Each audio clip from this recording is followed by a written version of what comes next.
My wife smiled at her reflection and told me I was not even worth the betrayal she had already committed. It was 5:12 on a Friday evening in our bedroom in Nashville, and Rebecca stood in front of the mirror fastening a pair of pearl earrings for a dinner she had sworn was only business. The black dress she wore still had the tag lying on the dresser, and her phone kept lighting up beside a lipstick tube with messages from Cole Mercer. I stood 6 feet behind her with a silver USB drive in my palm, the kind my company used for clean evidence transfers after security reviews. I owned a home and commercial security installation business, which meant I knew the difference between curiosity and proof. I also knew the difference between private pain and public humiliation. That was why I had not yelled when I found the camera log. I had not called her clients. I had not posted anything online. I had simply asked one question. Are you going to tell Hannah before dinner? Rebecca looked at me through the mirror, not directly, because direct eye contact still required more honesty than she wanted to spend. You do not understand how adults handle complicated things, she said. Adults.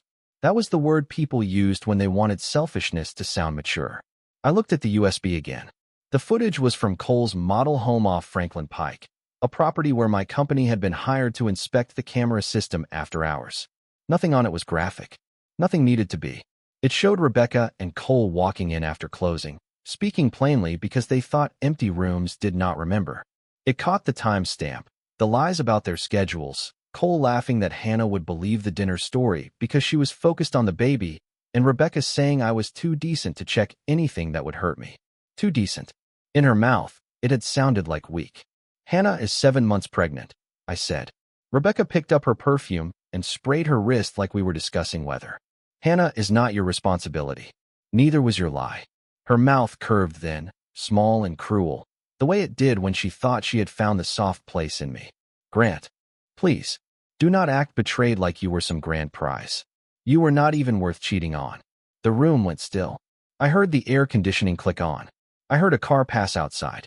I heard my own breathing stay even because if it broke, she might mistake pain for permission. I had loved her for 11 years. I had carried equipment through 100-degree Tennessee summers to build a business stable enough for the life she wanted. I had stood beside her at events where she introduced me like a reliable detail, not a husband. And now she was looking at me as if my decency had disqualified me from dignity. I closed my fingers around the USB. You are right about one thing, I said quietly. I am decent enough to send it only to the person who deserves to know. Her smile faded for the first time. Outside our bedroom, her phone began ringing. Cole's name flashed on the screen. Dinner was less than an hour away. Rebecca did not answer Cole's call right away.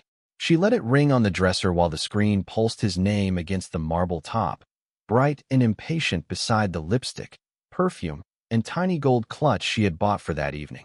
I watched her reflection in the mirror instead of watching the phone. For 11 years, I had learned the small movements that came before her choices. The lift of one shoulder when she wanted to dismiss something. The careful breath before she lied without blinking. The quick glance toward a door when she needed an exit that still looked elegant. That night, every movement was there at once. Do not touch that USB, she said. I was not planning to.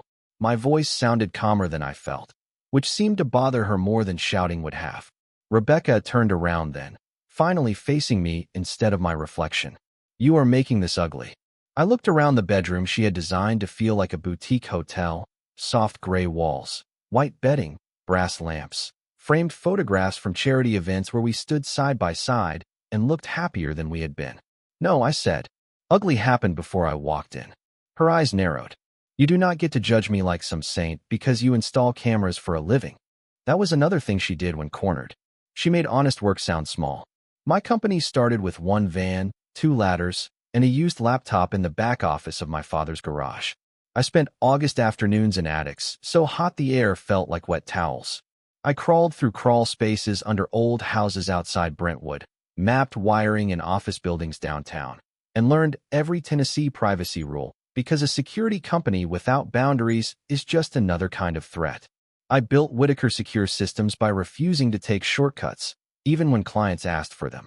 Rebecca used to admire that. In the first years, she would bring dinner to job sites after her events ended, heels in one hand, laughing because I smelled like dust and insulation. Later, when her client list grew and her dinners moved from hotel ballrooms to private clubs, My work became something she mentioned only when useful. Reliable, practical, decent. Words that sounded kind until she sharpened them. Cole Mercer knew exactly how to sharpen them. He was a real estate developer with polished shoes, perfect teeth, and the kind of laugh that made weak men feel included and lonely women feel chosen. I had met him 2 years earlier when his firm hired mine to install smart access and interior security at 3 model homes near Franklin Pike. He shook my hand too firmly and called me the camera guy 5 minutes later. Rebecca laughed when he said it. Not loudly, just enough for me to hear. That was how it began, I think. Not with one grand betrayal, but with small permissions. A joke she did not correct. A dinner she said ran late. A client meeting that somehow required perfume she never wore for me.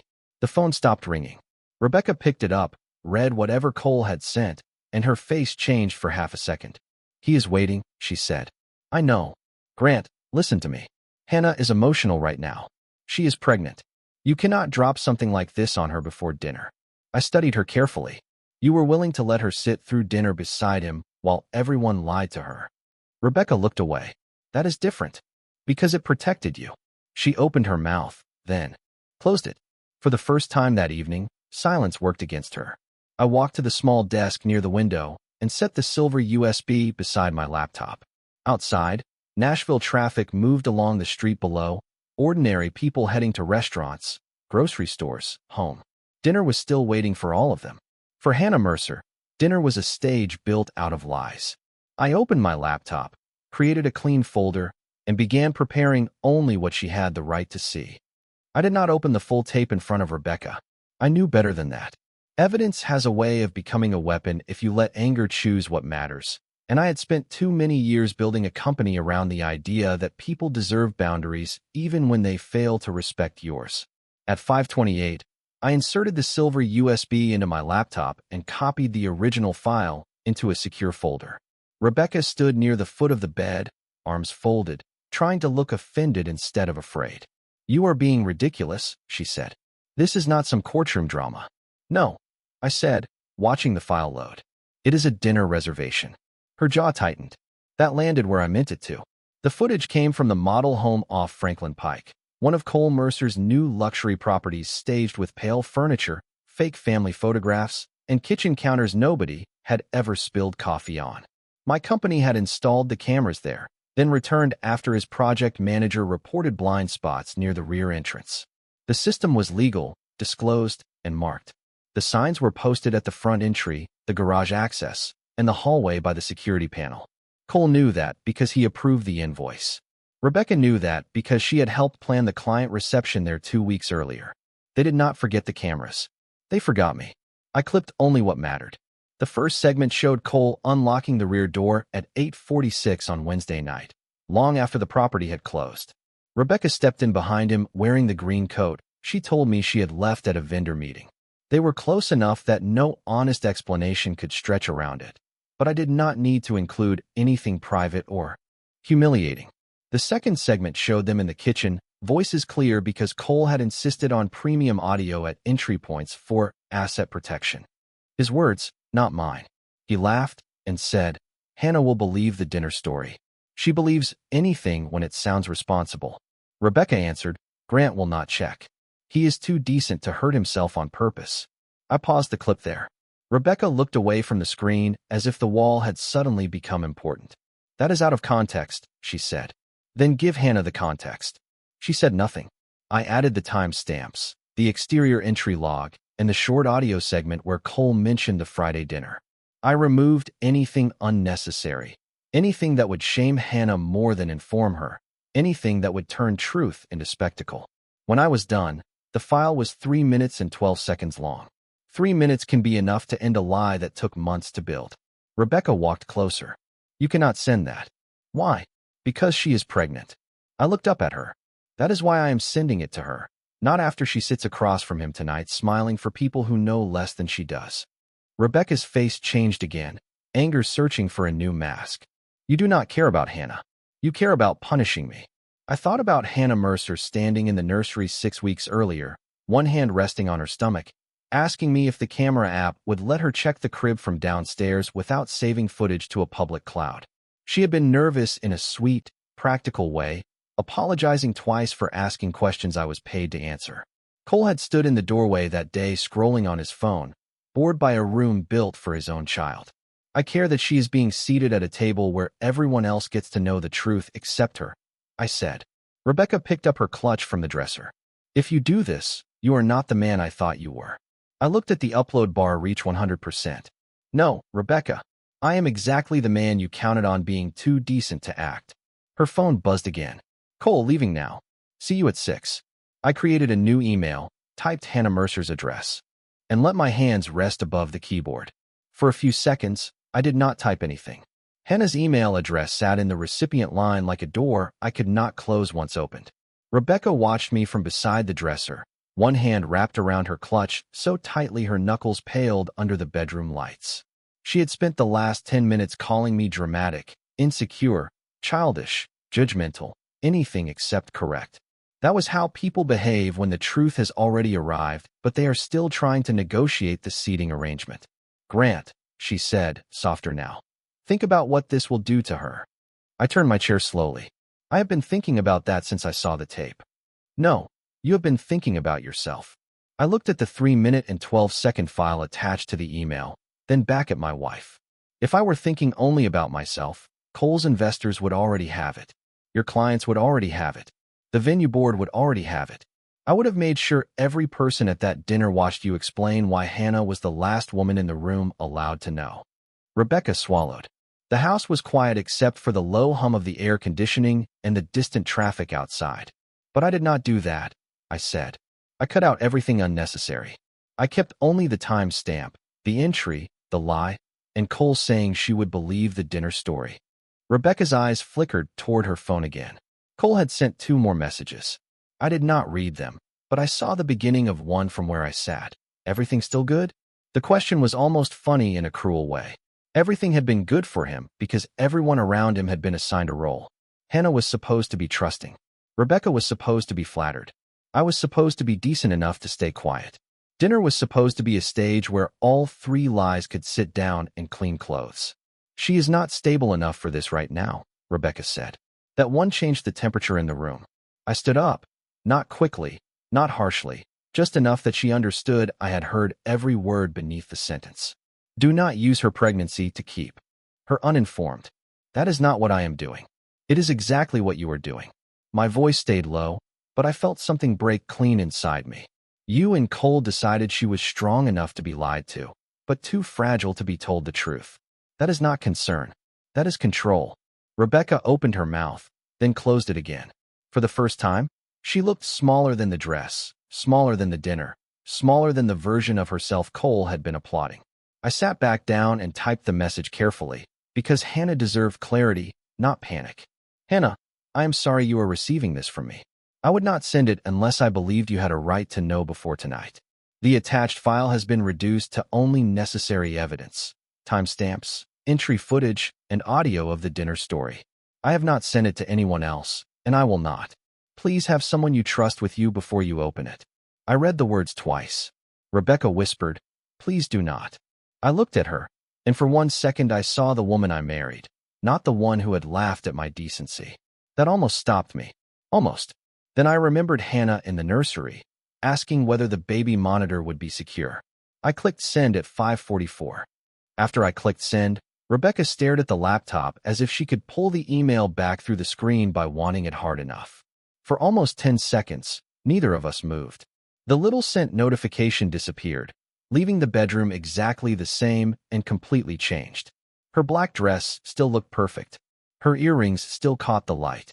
Cole's dinner was still less than 20 minutes away. But somewhere across Nashville, Hannah Mercer's phone now held the truth they had planned to keep from her until dessert. Rebecca's voice came out thin. You had no right. I closed the laptop halfway, slowly. She had every right. You do not know what this will do to her. I know what lying to her was already doing. Rebecca stepped toward the desk. This is my life too, Grant.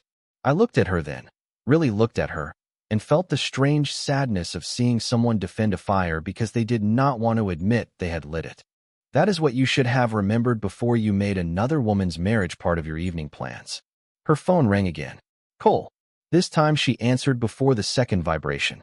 "Hi," she said, and tried to sound normal. I heard the strain beneath it. She turned away from me, but the room was too quiet for privacy. "No, everything is fine. I am leaving in a minute." A pause. Then her shoulders stiffened. "What do you mean she is not answering?" I stood and walked to the closet. My overnight bag was on the top shelf, still folded from a trip to Knoxville the month before. I took it down and began packing without rushing. 2 shirts, jeans, my shaving kit, the folder from my desk with bank statements, the house deed copy, and the separation attorney's card I had carried for 3 weeks without using because a part of me had still wanted Rebecca to choose honesty before I chose distance. Behind me, her voice dropped. "Cole, calm down." That sentence told me Hannah had opened the email. Or maybe she had only seen my name and the warning. Either way, the dinner story had cracked before the first reservation text. Rebecca turned back toward me, phone pressed to her ear, eyes wide now. "Not sorry. Not yet." Shocked that Consequence had a schedule and it had arrived early. "What did she say?" Rebecca asked him. I zipped the bag. Cole's voice rose through the speaker, muffled but sharp enough to hear fragments. "Email. Video. Sister. Cancelled. Lawyer." Rebecca closed her eyes. The words hit her one by one. I did not celebrate them. I thought of Hannah sitting somewhere in a nursery or kitchen, one hand on her stomach, trying to breathe through information she should never have had to receive from a stranger. That was the part Rebecca and Cole would never understand. The truth was not clean just because it was necessary. It still hurt innocent people on its way out. "Tell her not to overreact," Rebecca said into the phone. I stopped packing and looked at her. She heard herself then. I saw it. The ugly shape of the sentence reached her a second after it left her mouth. Overreact. A pregnant wife had just learned her husband planned to sit beside her at dinner with. A lie rehearsed, and Rebecca's first instinct was still to manage the reaction. I picked up my keys from the dresser. The metal sound made her look up. "Where are you going?" she asked, phone still in her hand. "Somewhere I do not have to listen to you call dignity an overreaction." Cole was still talking. Rebecca lowered the phone. "Grant, please. Do not leave like this." I looked at the silver USB beside the laptop, then at the wedding photo on the wall where we were younger, poorer, and easier to respect. I already stayed too long like this. I walked out of the bedroom before Rebecca could turn apology into strategy. The hallway felt narrower than usual, lined with framed event photos where she smiled beside donors, developers, and city officials who all knew her as polished, capable, untouchable. In most of those pictures, I stood one step behind her, wearing a suit that never quite belonged in the room, carrying the calm expression of a man who believed support did not need applause. I used to think being behind her meant I was helping her rise. Now I wondered how long she had mistaken my place there for proof that I belonged beneath her. In the kitchen, the late afternoon sun cut through the windows in thin gold lines across the counter. I set my overnight bag on a bar stool and opened the drawer where we kept spare keys, old receipts, and the kind of small things a marriage collects before it begins collecting evidence. My wedding ring felt tight on my finger, not physically, but in the way a word feels wrong after someone changes its meaning. I turned it once with my thumb and remembered Rebecca sliding it onto my hand in a chapel outside Nashville, laughing because she had almost dropped it. We had been nervous, broke, hopeful, and real. She had kissed my knuckles after the ceremony and told me she loved that I was steady. Years later, steady had become predictable. Predictable had become boring. Boring had become not worth guilt. Her heels sounded behind me. She had ended the call with Cole, or he had ended it with her. Either way, the silence she carried into the kitchen was heavier than the conversation. "Hannah canceled the dinner," she said. "She called her sister." I nodded. "Good." Rebecca stared at me. "Good. She should not be alone tonight." Something in her face cracked, not enough to become remorse, but enough to reveal panic underneath. "Cole says she is talking to a lawyer. That is also her right." "Do you hear yourself?" she asked. "You sound so cold." I turned toward her then. Cold would have been letting her sit across from him tonight while he held her hand and lied about where he was Wednesday. Rebecca looked down. The black dress that had looked powerful in the bedroom looked different in the kitchen light, like costume armor after the play had ended early. Her phone buzzed again, but she did not look at it. "You wanted to hurt me," she said. "No," I answered. "I wanted to stop protecting the lie that was hurting all of us." All of us. Her laugh came out small and bitter. You care about her more than me now? I took the spare house key from the drawer and placed it on the counter. I care about the truth more than keeping your dinner comfortable. She watched the key land, and her eyes moved to my hand. Maybe she noticed the ring then. Maybe she saw me turning it one last time. I removed it slowly and placed it beside the key. No speech. No slammed door. Just a circle of metal and a piece of brass sitting under the kitchen lights, both suddenly belonging to a house I could not stay in. Rebecca whispered, "Grant." Her voice finally had fear in it, but fear is not the same as love. My phone buzzed in my pocket. I looked down and saw an unknown number with a Nashville area code. A text appeared beneath it. "This is Hannah. Thank you for telling me before I walked into that room." I closed my eyes for 1 second. Not relief. Not victory. Just the quiet confirmation that I had sent the truth to the right person. When I opened them, Rebecca was staring at me like she had never understood what kind of man she had been calling weak. I picked up my overnight bag. "I did not ruin dinner," I said. "I only refused to let your lie have a seat at the table." I left the ring and the spare key on the kitchen counter, and for a moment Rebecca looked at them the way people look at a locked door after realizing they are standing on the wrong side of it. Her phone buzzed again, then mine, then hers twice more. The house that had been quiet 5 minutes earlier filled with vibrations from people whose dinner plans had just collapsed under the weight of one honest email. I did not move toward the door right away. I wanted to remember the room clearly, not because I planned to miss it, but because some endings deserve a witness. The white cabinets Rebecca had chosen after 3 months of samples. The brass handles she said looked expensive without trying.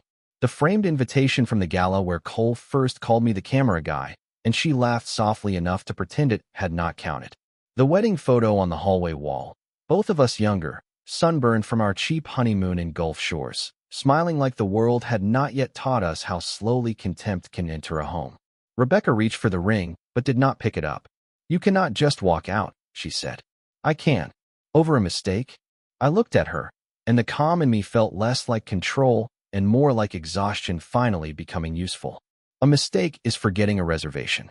This was a schedule, a story, a dinner, and another woman being kept in the dark because you thought my decency was a leash. Her eyes filled, but tears arriving after consequence are hard to trust. "I said something cruel," she whispered. "You said something honest." She shook her head. "No, I was angry. You were dressed for dinner with him." That stopped her. The black dress, the earrings, the clutch, the phone full of Cole's panic, all of it stood between us like testimony. My phone buzzed again. "Hannah." I looked at the screen without opening the message fully. It was simple. "My sister is here now. I am safe. Thank you for not sending it to anyone else." I let out a slow breath I had not known I was holding. Rebecca saw the name. "Is that her?" I nodded. "She is with her sister. And Cole. That is not my problem anymore."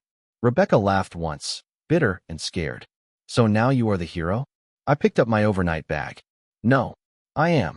The man who should have left before I had to prove I still had a spine." The words hurt more coming out than I expected. There was no pleasure in them. I had wanted to be a husband, not a lesson. I had wanted Rebecca to look at me one day and remember that steady did not mean stupid, that kindness did not mean permission, that a quiet man can still reach the end of what he will carry. Outside, a car slowed near the curb, then moved on. For half a second, I wondered if it was Cole coming to demand damage control, but men like Cole rarely showed up where they might have to look at what they had done. They called. They blamed. They rewrote. They waited for women to absorb the mess. Rebecca's phone lit again, and this time his name stayed on the screen until it stopped. She did not answer. Maybe that was the first wise thing she had done all evening. I walked past her toward the front door. "Grant," she said, and my name sounded different now, less like an inconvenience and more like something she had dropped from a height and heard break. I stopped with my hand on the knob. "What happens now?" I looked back at the counter, at the key, the ring, and the empty place where dinner should have been just another lie with white napkins and candlelight. "Now everyone eats the truth separately," I said. Then I opened the door and stepped into the warm Nashville evening, leaving behind the sound of Cole calling again. The Nashville evening hit me with warm air and the smell of cut grass from a neighbor's yard, ordinary things that felt almost insulting after what had happened inside my house. I stood on the front porch for a few seconds with my overnight bag in one hand and my phone in the other, listening to Cole's call ring through the closed door behind me. Rebecca did not answer it while I was still there. I did not know if that meant guilt had finally reached her or if fear had simply gotten there first. My truck sat in the driveway, dusty from a job site in Murfreesboro, a ladder rack still bolted to the back because I had never seen the point of pretending my work was cleaner than it was. Rebecca hated that truck at events. She said it made her look like she had arrived with the help. I used to laugh it off because love teaches a man to translate insults into preferences when he is not ready to hear them clearly. At 6:11, I started the engine. My phone buzzed before I shifted into reverse. Hannah again. I pulled the truck to the curb and read it. Cole is outside the restaurant. I told him not to come home tonight. My sister is staying with me. I have the file saved. Thank you for keeping it private. I stared at those last 4 words. Keeping it private. That was the line between truth and revenge, and I needed it more than anyone else did. I typed back carefully, I am sorry. I will not send it to anyone else. Please let your attorney handle anything further. Then I placed the phone in the cup holder and drove. The streets were full of Friday evening life. Couples walking into restaurants. Families waiting at crosswalks. A man carrying takeout bags toward an apartment door. People on their way to dinner, unaware of how one canceled reservation could split 4 lives into before and after. By 6:18, Rebecca called. I let it go. At 6:19, Cole called from a number I did not recognize. I let that go too. At 6:22, Rebecca sent a text. Cole says Hannah is overreacting and you need to call him before this ruins the fundraiser. I almost pulled over from the weight of that sentence. Not marriage. Not a child on the way. Not the woman he had lied to. The fundraiser. Image always reveals its God when panic arrives. I drove toward my shop instead of a hotel. Whitaker Secure Systems sat in a low brick building near an auto parts store and a tire place. Not glamorous, not impressive to Rebecca's crowd, but every inch of it had been earned. I unlocked the side door at 6:36 and turned on the office lights. The small lobby smelled faintly of coffee, cardboard, and wire insulation. On the wall were thank you notes from churches, clinics, a daycare, and a senior center whose alarm system we had upgraded after a break-in scare. That wall meant more to me than any gala photo ever had. I set my bag on the office couch and opened the safe under my desk. Inside were insurance papers, business documents, backup drives, and the separation attorney's card. I took the card out and placed it beside my phone. Rebecca called again. This time, I answered. Her voice broke before she spoke my name. Grant, he is blaming me. I closed my eyes. There it was. Not I hurt you. Not Hannah deserved better. Cole was blaming her, so now the story was real. That is what men like Cole do, I said. They borrow your pride until the bill comes, then hand it back to you. She was quiet for a long moment. Can you come home? I looked around my office, at the work orders on the desk, at the spare uniforms hanging on the hook, at the life she had called small because it had never needed applause. No, please. Her voice was smaller now. I do not want to be alone tonight. I thought of Hannah, 7 months pregnant, calling her sister instead of asking the man who betrayed her for comfort. I thought of my ring on the kitchen counter, sitting beside a key to a house where decency had been treated like weakness. Neither did Hannah, I said softly. Then I ended the call, not to punish Rebecca, but because I finally understood that her loneliness was no longer my emergency. At 7:04 that evening, I sat alone in the back office of Whitaker Secure Systems while the dinner I was supposed to be too weak to interrupt unraveled across Nashville without me. The shop was quiet except for the old wall clock, the hum of the mini fridge, and the occasional car passing outside on the road. I had spent years thinking silence meant endurance. That night, silence felt different. It felt like finally putting down something heavy without asking permission. My phone sat on the desk beside the separation attorney's card, lighting up every few minutes. Rebecca called twice. Cole called once from another number. A message from Hannah appeared at 7:11. My sister is here. I am not speaking to him tonight. I saved your message and the file. Thank you for not making this public. I read it slowly, then deleted the local copy from my laptop and locked the original USB in the safe. Truth had reached the person who needed it. It did not need an audience after that. At 7:26, Rebecca texted, "You destroyed everything." I stared at those 3 words for a long time. 11 years of marriage. And somehow she still thought the breaking happened when someone finally named the lie, not when she chose it. I typed back only one sentence. No, I stopped letting your lie sit at another woman's dinner table. Then I placed the phone face down. The office around me was not beautiful, but it was honest. Work boots by the door. Rolled cable in the corner. A whiteboard full of service calls for Monday. A half-empty box of security decals on the shelf. Nothing here pretended to be more elegant than it was. I thought about Rebecca in our kitchen, standing over the ring and the key. Maybe hearing Cole blame her now that Hannah had drawn a boundary he could not charm his way through. I thought about Hannah, 7 months pregnant, choosing her sister and a lawyer over a dinner table built to deceive her. I thought about myself, and how many times I had confused being decent with being available for disrespect. Around 8 o'clock, I unfolded the couch blanket and took off my shoes. My left hand looked strange without the ring. Lighter, but not free yet. Freedom is not a door opening all at once. Sometimes it is a quiet office, a locked safe, a phone you stop answering, and the first night you do not drive back to apologize for someone else's cruelty. Before I turned off the light, Rebecca sent one final message. Are you really not coming home? I looked at it until the screen dimmed. Home was not the house where my ring sat beside a key. Home had to be somewhere my dignity did not need to beg for a chair at the table. I turned the phone off, lay down on the couch, and listened to the buildings settle around me. Outside, Nashville kept moving toward midnight. Somewhere, a restaurant table sat empty. Somewhere, Cole was learning that charm does not erase evidence. Somewhere, Rebecca was alone with the sentence she had thrown at me like it could make me smaller. And for the first time all evening, I did not feel smaller. I felt quiet. I felt tired.